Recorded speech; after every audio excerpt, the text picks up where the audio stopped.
Всем привет! Вы на канале Дело мастера боится. Сегодня я покажу, как заменить алюминиевую батарею отопления на биметаллическую. Старая алюминиевая батарея у меня потекла, и я на замену ей купил более современную биметаллическую. Новая батарея имеет такую же глубину, как и старая, 8 см, и такое же количество секций, 7. Батарея продается без заглушек, которые необходимо поставить своими руками. Новая батарея сделана фирмой Aquavita, имеет гарантийный срок эксплуатации 10 лет и имеет небольшую инструкцию, которая говорит, что на батарею садиться нельзя, подключать кран Маевского только выходом снизу. Есть схема подключения, возможные варианты и основные технические характеристики на украинском, на русском, на английском языке.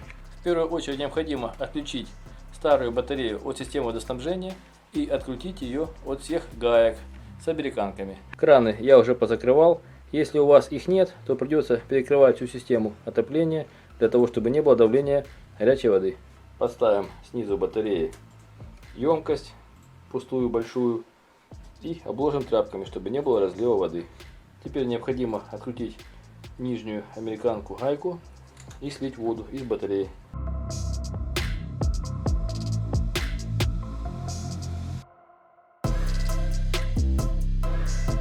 Вода в батарее оказалась ржавой, но это не критично, потому что даже в алюминиевых батареях ржавеют металлические ниппеля.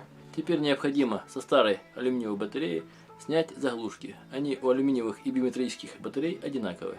Они имеют правостороннюю и левостороннюю резьбу. Следовательно, с правой стороны батареи откручиваем заглушку против часовой стрелки, а с левой стороны по часовой.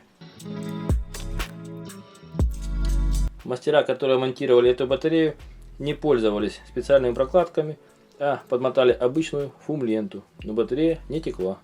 И откручиваем нижнюю заглушку.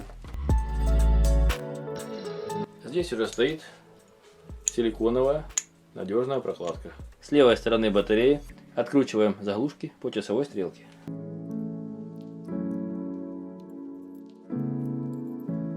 Здесь подмотана фум-лента, поэтому заглушка откручивалась туго. Теперь необходимо убрать старую фум-ленту заглушки, для того, чтобы она не давала протечку.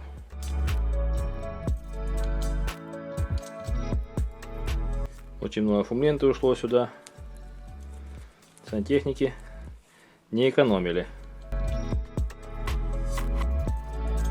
Вот резьба чистая, и можно надевать на эту заглушку прокладку. Прокладки для заглушек выполнены из паранита и имеют толщину 1 мм, что больше на полмиллиметра, чем межсекционные прокладки. Одеваем прокладку на заглушку и прикручиваем на новые секции батареи, так же, как и было на старых батареях. И хорошо затягиваем с помощью заводного ключа. Для того, чтобы краска на заглушках не царапалась, можно использовать бумажные прокладки или тряпичные. Но я этого делать не буду, потому что они уже поцарапанные и хуже им не будет. Аккуратно затягиваем со средним усилием. И вот заглушка установлена на свое место в секции батареи. И прикручиваем остальные заглушки на новую батарею. Стандартные заводские межсекционные прокладки имеют паранитовый состав и толщину в полмиллиметра. После снятия старой прокладки необходимо поставить сюда новую, потому что это уже будет непригодно. Здесь нужен ключ на 28. Нестандартный ключ, но разодной все не влазит, потому что здесь мешает гайка американки.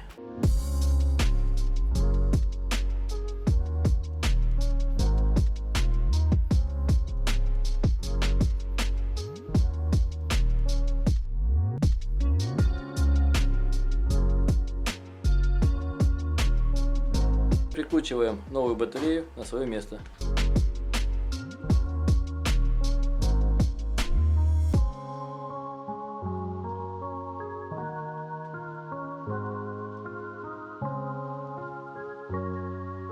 И можно открыть краны подачи горячей воды в батарею отопления. Теперь с помощью специального ключика откручиваем кран Маевского и сливаем в емкость немного воздуха с водой.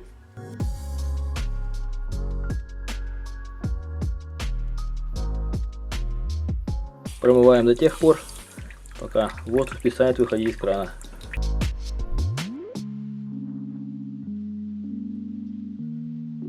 Вот струя воды пошла без воздуха, можно закрывать кран. Если верхняя и нижняя часть батареи одинаковая, значит воздух полностью из нее вышел и можно эксплуатировать систему отопления дальше. Вы были на канале Дело мастера боится, смотрели видео о том, как своими руками заменить батарею отопления алюминиевую на биометаллическую. Пишите свои замечания и комментарии, ставьте лайки, подписывайтесь на наш канал. Будьте с нами. Всем пока!